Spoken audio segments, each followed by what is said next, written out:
Hello everybody, welcome back to Peter's Junction. Today we're going to have some running sessions. This first one we're going to put all the passenger trains on. A bit silly really, it's rather overcrowded, but we'll see how it goes. I'm going to start with the Flying Scotsman. That's hauling some Pullman coaches.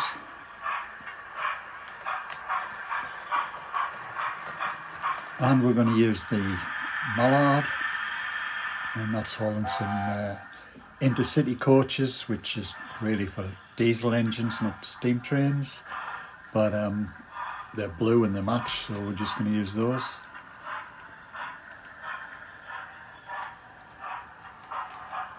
And we're going to use the King George I with some Great Western coaches, so that shouldn't even really be on the same track with the rest of the locomotives.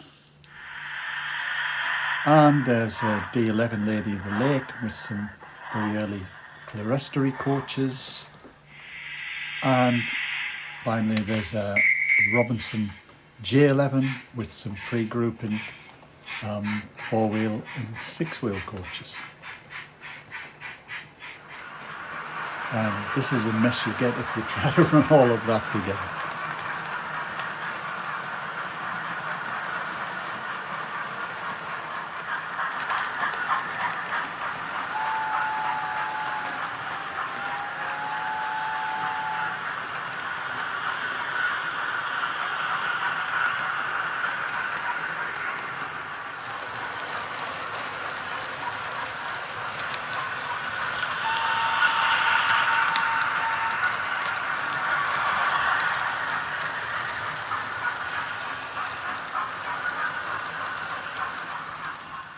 Yeah, well, I'm driving and filming at the same time, so it's a bit scary.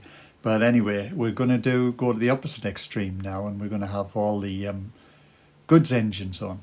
A bit overcrowded again, but we start with the Robinson J11 once more. That's now hauling some dark blue NER coke wagons. And we've got the Raven Q6 with the long wheelbase NCB wagons and the Concert Ironworks wagon. It's a favourite. And we're going to have the J36 Maud.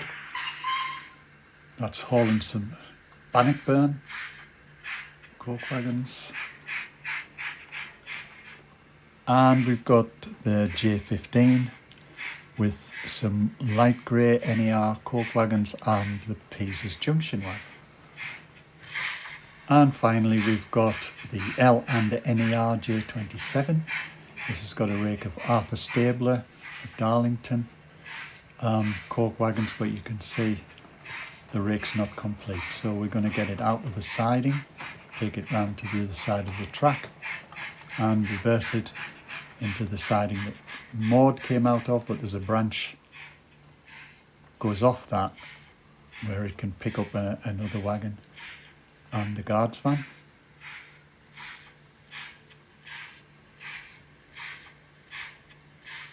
And so gently does it.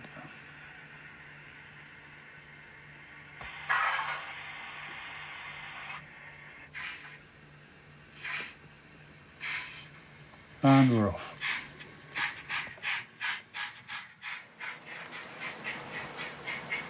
And this is the mess you get if you run all that together. Yeah, sorry if the camera positions are a bit static sometimes too, but I'm driving 5 trains at once and it needs a bit of concentration, especially when 4 of them are sharing tracks. We don't want the Great Peter's Junction rail disaster. But I'll try and do a few close-ups for you.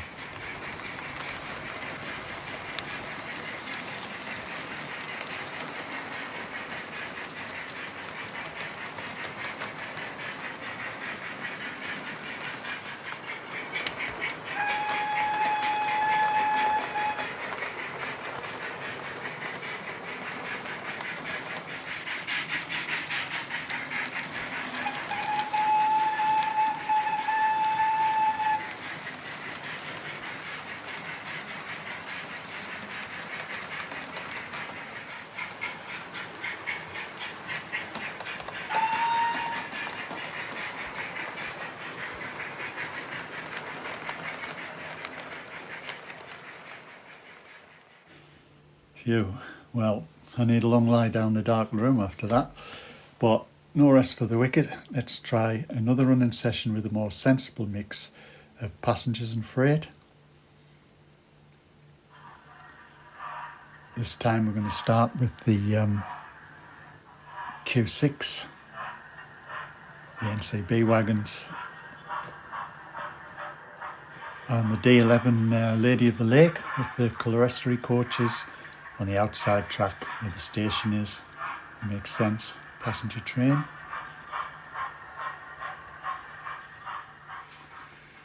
And we've got the J15 again with the Pease's Junction wagon and the light grey NER Coke wagons. I'll follow that out to the side.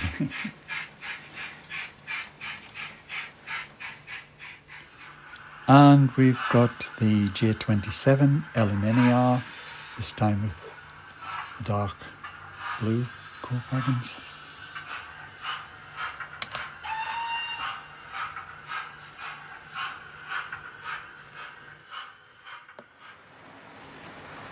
So the running session's a bit more sensible this time. There's just 4 trains running and only 2 are sharing a track. The other 2 have their own tracks, so less likely to have a disaster.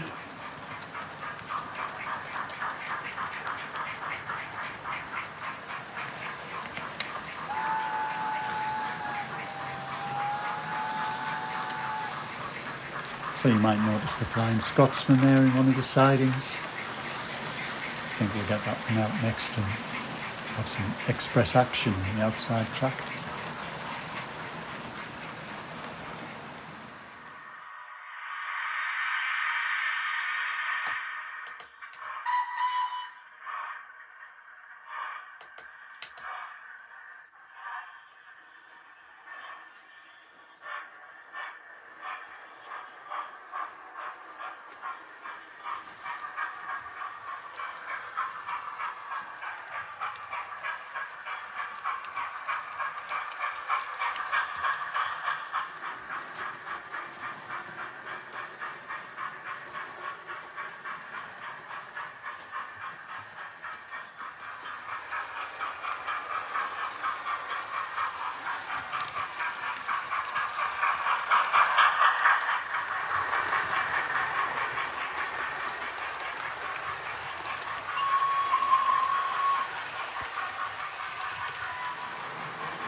Okay, well, we've got a couple of trains with lights, so we'll try running those. The iPad camera doesn't focus properly in the dark and you can't see the scenery, so it's better in the flesh than on film, but we'll give it a go.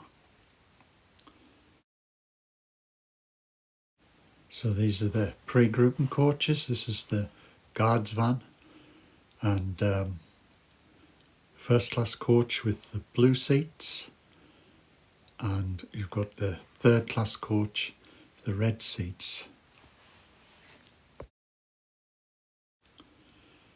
So there we are, there's the night skyline, and you can see in the background the Pullman coaches. They have an individual table lamp in each of the windows.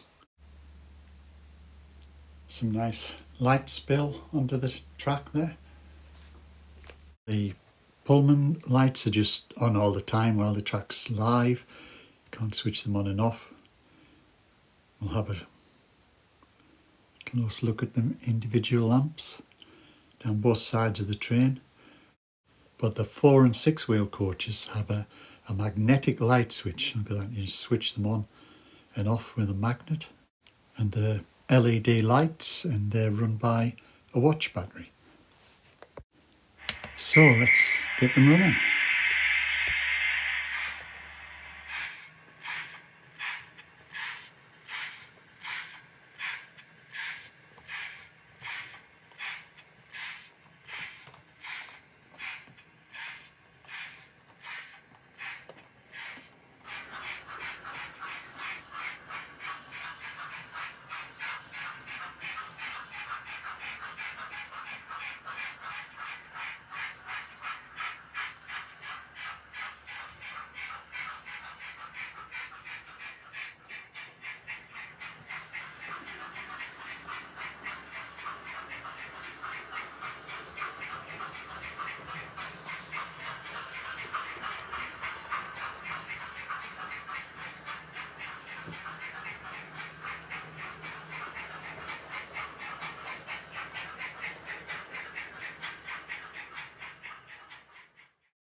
Okay, well, it is a portable train set after all, so we need to be able to put it away and get our playroom back.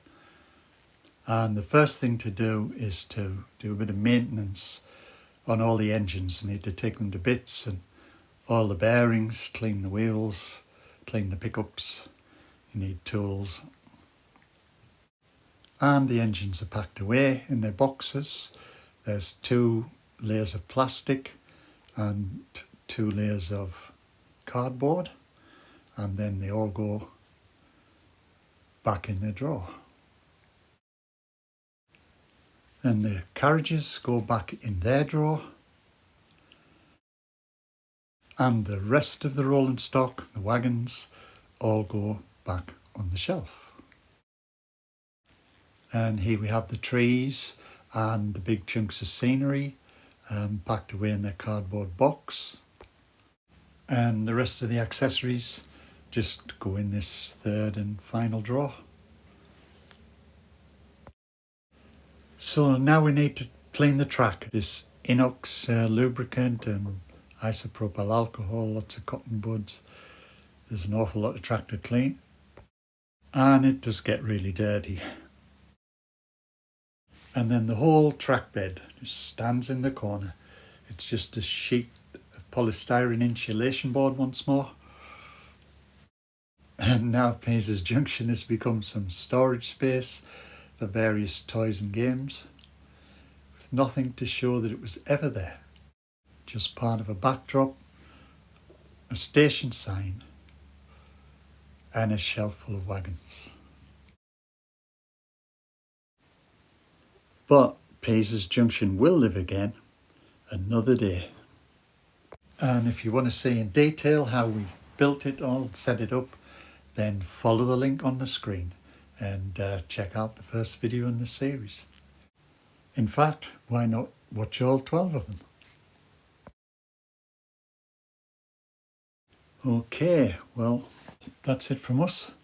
So thanks very much for watching. Take care.